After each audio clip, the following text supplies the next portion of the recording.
3 doors down so you can't ignore it. Hi, Grandma. Have you heard from Mom?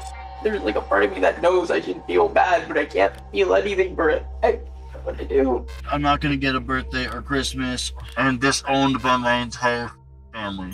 On the afternoon of November 2nd, 2018, as the Volusia County officers respond to a 911 call about a burglary, little did they know they were actually stepping into the most disturbing case Volusia County had ever seen.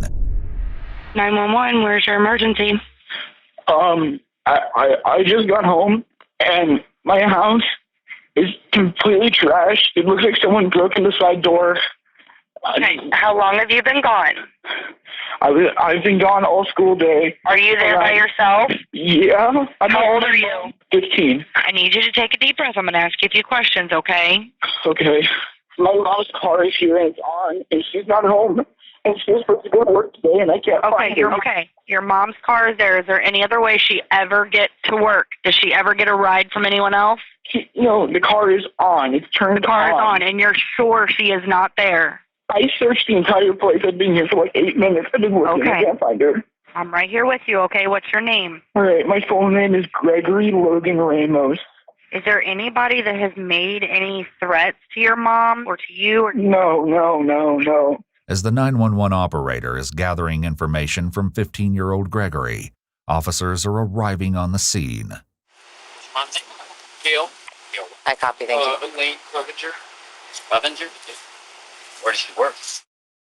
She works at an architecture firm up in Orlando. Is she normally home this time of day? No, she gets home at 6:30. Okay. She actually leave for work before you? She dropped me off, and then she usually just heads back to the Sunrail and hops in the train with her bike. And does anybody else live there? What's the guy? My dad and my 2 step-siblings. Where are they at? My dad is on a business trip in Seattle. He'll be back this afternoon at 6:30. Okay. And then the 2 stepchildren have their moms.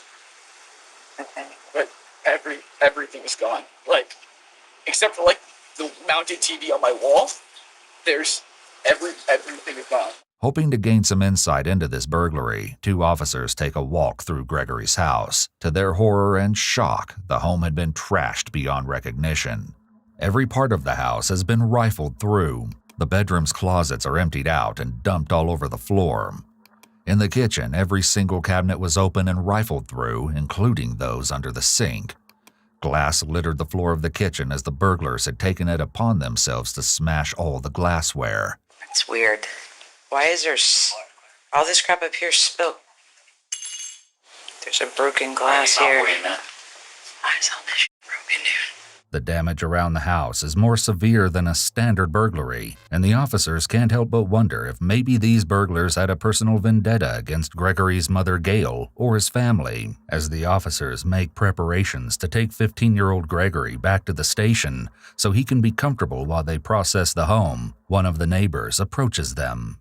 Just say I do have a key to their house, but I haven't been up here since yesterday evening, or after you and I spoke. Yeah. I talked to his parents. Okay. As I told him, this young man has some depression problems really bad.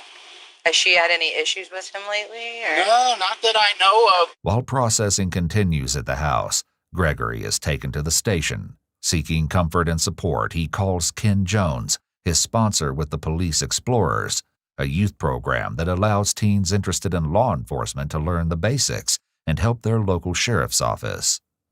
Ken meets Gregory at the station and the 2 sit down for a chat in the following never-before-seen footage. It's been analyzed by a qualified team, including a licensed professional counselor, a licensed attorney, and a former detective, former licensed polygraph examiner, and former hostage negotiation commander and instructor. While Ken helps calm Gregory down, he notices some bruises on Gregory's face. What happened here? I got in a fight yesterday with one of my friends. I didn't see that yesterday. I had makeup on. Right. It was a conversation with my friends. We got into a disagreement, but I solved the problem. I talked it out with him, and we made up, and he apologized for hitting me, and I accepted his apology. What was his name? We hugged it out. My friend, Joe. Joe? Does the SRD know about the fight? The who? That's not cool. We're first officer. No, this wasn't. There was no fight. He just came up. He's like, Greg, and I was like, what? He kind of punched me. He's like, what the hell, dude? I didn't hit back or anything. It was just, and I was like, okay, well, calm down. Let's talk it out. We talked it out. And it was. What's Joe's last name? I don't know. So he's your friend. To be honest with me, Craig, what's his last name? I don't know his last name. Who does know his name? I don't know. Point of the matter is, though, we made up. It was just a conversation that happened. It wasn't anything too important. We talked it out and we hugged, and it was like, dude, I'm sorry. I made a mistake, and he was justified. And I said, I'm sorry for making that mistake. What time this happened yesterday? Ballpark of the afternoon. But I saw you like at what? What time did you get out of the fair? Like out there at 7. Okay. I just see that you put makeup on it before you came out. Yeah. Some concealer. Why would you do that? Because I didn't want to work traffic detail with scars on my face. I guess that's reasonable. The longer he chats with Ken, the more Gregory worries about his mother, Gail. Do you know if any developments have been made, if anything happened? They're going to tell you everything that goes on. But I'm trying to make sure that you are the right one. Because, when you called me, you were very upset. Yeah, it was just no bad situation. Okay. Well, she had called me earlier. I could have come down here earlier with you. That's why I wanted to come down here and make sure that you're okay. Look at me for a second. No matter what's happened, it's very important that whatever it is, that you're up front and honest. Even remember what Joe's last name is. Mm-hmm. Because that's important. So what we act upon and you tell us things is what we're going to do. I know. We got to be able to trust you. Mm-hmm. His sponsor, Detective Jones, is acting like a father figure here, telling him to look at him and to be honest. In contrast, Gregory is sitting cross-armed and doesn't appear comfortable. As a 15-year-old kid, he should be panicking and asking about where his mom is, and yet he's oddly calm. I'm not saying you're not telling the truth. Yeah. I'm saying for some reason you don't want to tell me Joe's name. And I don't know why. Why wouldn't you want to tell me Joe? I'm not going to go run after Joe and get him in trouble. But that's I know you are. That's kind of like a question to make sure that you're going to be honest with. You have my full cooperation. It's just I don't want an unrelated incident to be drawn into the more important. Well, we may need to make sure it is unrelated. Maybe we need to make sure that the people didn't come there and hurt you too. Is that possible? No, it's not. Okay. All right. If it was, I would have voiced my concerns already. Okay. That's fair. But we want to make sure that you're okay. I'm fine. Because these guys are going to ask you a lot of questions. They're going to be hard questions. It's going to be a lot harder than me asking you what that guy's name is. Okay. And I don't want you to put up any walls. I want you to just tell them exactly what happened. I'll answer all their questions. I'm ready. With Gregory feeling more comfortable, Sergeant Pagliari begins the interview. A couple things. As you can see, I see that you keep looking at my recorder, so everything that I do obviously is recorded. Okay? Plus you see the camera up in the thing there. Gregory has read his rights, as is standard procedure. In Florida, there's no requirement for a parent to be present in order to interrogate a minor. However, there is an obligation to notify a parent or legal guardian when a minor is taken into custody, which isn't the same thing as questioning. The general take on the Florida parental notification requirement is that it's good faith, and the inability to make contact with a parent or guardian doesn't put a halt to any questioning. Still, it's important to note that Miranda rights apply to minors in Florida just as they do to adults. Now it's time for Sergeant Pagliari to get some background information on Gregory's mother and some recent trouble at school. How would you say your relationship is with your mom? It has its ups and downs. Okay. I think everyone argues a little bit with their mom. Okay. We love each other a lot. Mm-hmm. And I really hope she's okay. Have you ever been in trouble with the law before or anything? No, sir. No? Okay. How about trouble in school? Yeah? Mm-hmm. Okay. Having his sponsor in the room should make him feel much more comfortable and relaxed. Yet Gregory has his arms tightly crossed and his nonverbal communication is not in sync with his verbals, indicating he's feeling anxiety. Given the situation, this is understandable. He doesn't know where his mom is and his house has been burglarized. Still, he's very closed off. And I'm just getting background before we get into things. That's all we're trying to do here. So, trouble at school, how? So I'm trying to think about when it was. Last month, I got ISS and OSS for a day. What is that, sir? I don't know. ISS is in-school suspension. OSS is out-of-school suspension. Okay. Why? What happened? the weekend beforehand, my friend was feeling ill, so I snuck out of my house to go talk to him, and I talked with him, and my friend smoked cigarettes, and he gave me some to take home with me. I put some in my backpack, and I forgot to take them out. So when I was searched randomly at my school, they were found. And how'd your mom feel about that?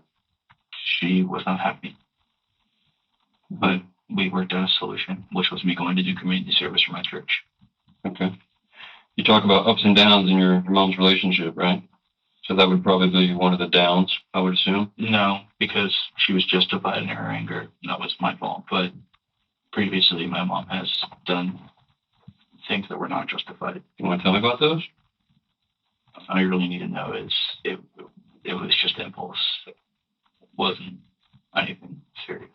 Gregory is making an attempt to not only be perceived as a good person by making himself look like someone who would admit it when he did something wrong, but also to control the interview when he adds all you really need to know, given the fact that he's only 15. This is all very bold. Okay. I'm not here to get your mom in trouble, by the way. So. Yeah, I know. Okay. All right. So if you think that what you're going to tell me is going to negatively affect what I think about your mother, that's not it at all. It's just hard for me to talk about. Okay. Now that he understands Gregory a bit better, it's time for Pagliari to start creating a timeline from the day before the burglary. Who stayed at your house last night? Who was at my house last night? Yeah. Gregory repeats the question before answering, which gives him a pause to think about what exactly he wants to say. The reason this is a red flag is because the question is simple and straightforward, and not a complex question that requires a lot of thought. Me and my mother. Okay. All right. Now, Detective Jones was talking to you, and I was, again, listening. You were at a fair or something yesterday? Yesterday, I was working parking detail for the Orange City Police Explorers. I was helping park cars at the Volusia County Fair. Do you know what time you came home last night? 8:47, maybe? Why so specific? That's just a time I remember, probably from looking at my phone. The thing with the traffic detail ended early. It was supposed to go until 9, but I think it ended a bit early. And so I got home around just closer to 9. So, yeah. Mom was home? Yeah. Okay. And you guys, when you got home, conversation with Mom, ask how your day was, anything? Yeah. How'd that go? Good. Okay. We talked, we ate dinner. What'd you guys have for dinner? I don't remember. You don't remember what you had? No. It must not have been very eventful. No, it was just like a regular night. There's a slight upward inflection when Gregory answers good. This often indicates a bit of uncertainty. When you got home, conversation with Mom, ask how your day was, anything? Yeah. How'd that go? Good. The rest of Gregory's answers are also short and vague, but most interestingly, he also seems to be emphasizing that last night was, as he said, just like every other night. All of this together seems to suggest the opposite of what Gregory is saying, and something about last night was not good or like every other. So Mom doesn't make good food? Because there seems to me dinner's never eventful. Is that what you're telling me? I know. Because when I find her and tell her, I'm going to say, listen, Greg says the dinner's uneventful. You think she's going to be upset with me or upset with you when she says that? Maybe. There are a few interesting interactions here. For one, a bit earlier, Gregory gives a very specific answer of 8:47, which sets the stage that his memory is very good. Second, the detective seems to have noticed how closed off Gregory is being still, and is doing a little bit of friendly picking on him to build rapport. However, when the detective talks about finding his mom, Gregory makes some anchor point shifts. This thought should have raised a bit of hope or excitement, yet instead, he shows signs of anxiety. He said she goes off on you for other stuff, so I don't want her to go off on you for that. Fine. Sure. Whatever. It's whatever. How do you deal with it when she goes off on you?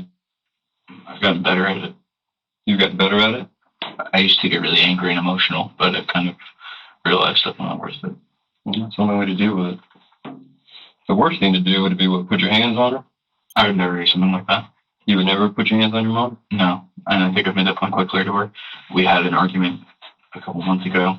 It was like a long time ago. Mm-hmm. And she sat me across the room because she didn't trust me.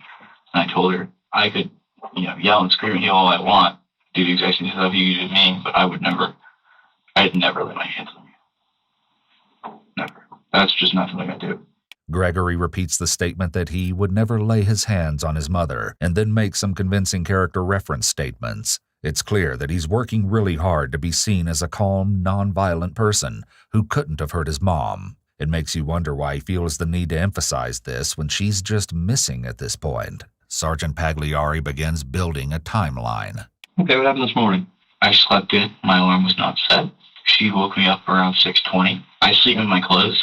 So what you're wearing right now is what you wore to school? No, I changed shirts when I got home.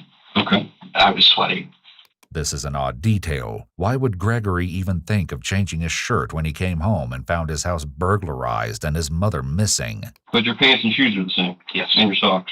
I guess, yeah? Yeah. Okay. So 6:20, you slept in, okay? Mom came, woke you up. Fired up, huh? She wasn't angry. Okay. So tell me what happened. She's like, okay, you gotta get up now. Go brush your teeth and pile in the car. So I grabbed my backpack. I went and brushed my teeth, took out my retainer, kind of messed with my hair a bit, and then I got in the car. So what time do you think you got to school? Honestly, I have no idea. Can't look at your phone? It's probably in the ballpark of like 6:40. Okay. It's certainly interesting that a few minutes ago, Gregory could remember the exact minute he got home, but now he honestly has no clue what time he got to school. Talk to anybody when you got there? Hey, what's up? You got friends at school? Yes. Who'd you talk to? First person you saw at school was who? First person I saw. Mm-hmm. For a brief moment, Gregory unblocks by lowering his arms and leaning forward. He then wrings his hands together before closing back off. Something about this line of questioning made him a bit uncomfortable, but why? Probably my friend Kat. Kat? Yeah. Boy or girl? Female. You got a last name? No. Who's your friend? You don't know her last name? I'm gonna keep it real with you. Honestly? I don't really got that many friends. I'm not like a super social person. Okay. Nothing wrong with that. I have a lot of acquaintances that I have that I've either A, had a class with in the past, or B, have class with now, or C, I know from elsewhere. And so, yeah. Okay. No worries, man. No worries. I get that. What's your first period class, buddy? Biology. Who's that teacher? Mr. Olstowski. Biology. Biology. What building is that? Room? Building and everything else, you know? Building 3. Mm-hmm. Floor 3.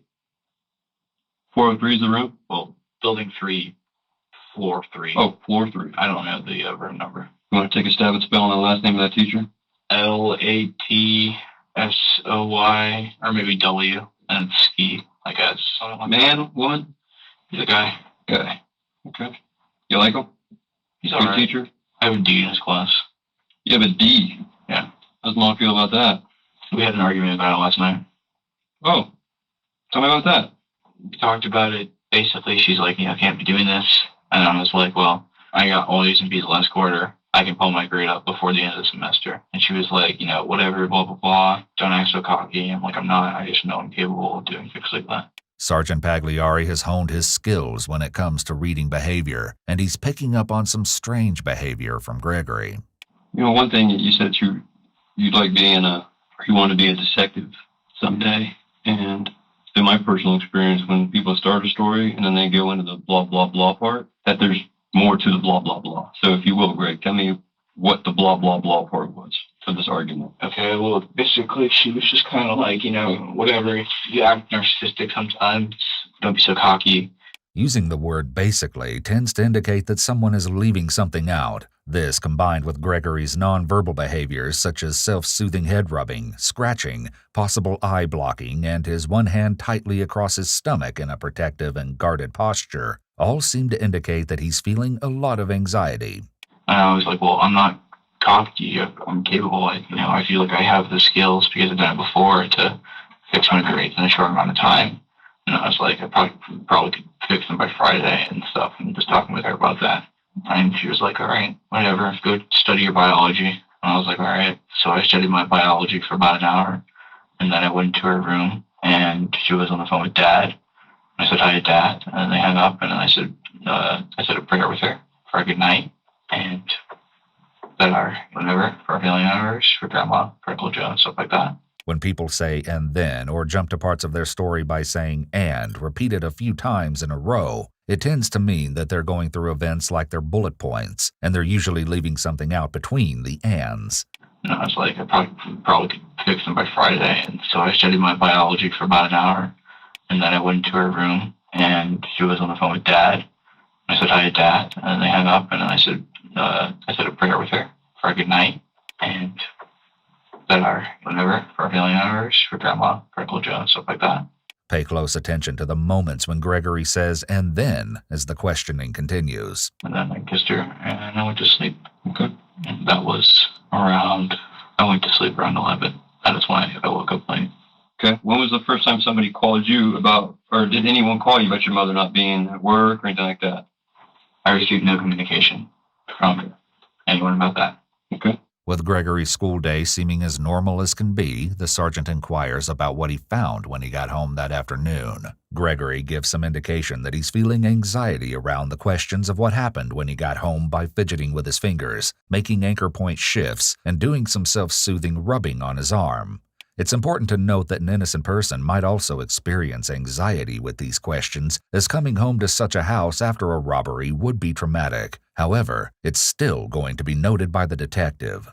How long would you say it takes you to get from the bus stop to your house? 10 to 15 minutes. Okay. You weren't running or anything today, were you? No. Okay. Gregory makes even more anchor point movement shifts as this line of questioning starts, moving his leg up into a barrier position and engaging in some self-soothing as well. Front door was locked. You used the key. Mom's car was in the driveway? Correct. And you told Detective Jones it was running? It was running. Is that odd? Yes. Is it odd the fact that your mom's car is even there at all? Yes. Why? Because she parks at the Sunrail station, and then she takes her bike on the Sunrail to go to her job. How does Mom usually get home? 6:30. Car's in the driveway and it's running. That's weird. Car's there at all. It's weird. You agree? Yes. So now you used the key and you opened the door. What did you do? What's the first thing you do when you went inside? Well, I noticed that there was all over the floor, like just a bunch of like crap that was strewn everywhere, and the closet doors were open, and there was stuff spilled on my table. I just noticed that the front view of my house was chaotic. Spilled on the table where? I don't know. On the table. What room's the table? Oh, it's my house. You go through the front door, and there's this hallway. My room is this way, and then there's our dining room table right here. Okay. Gotcha. And the next thing I did was we went in my room, and I noticed that there were things missing, and that there was dressers and crap, all that crap just pulled out and strewn everywhere. What's missing from your room? Mainly, I didn't really look thoroughly for like everything that was missing from my room, but I noticed 3 things in particular. What are those? My stereo system. Describe what they are. So 3 things. Stereo system. What's that? It's like a radio with 2 large speakers, and it lights up LED blue. Do you know who makes it? Zero Club.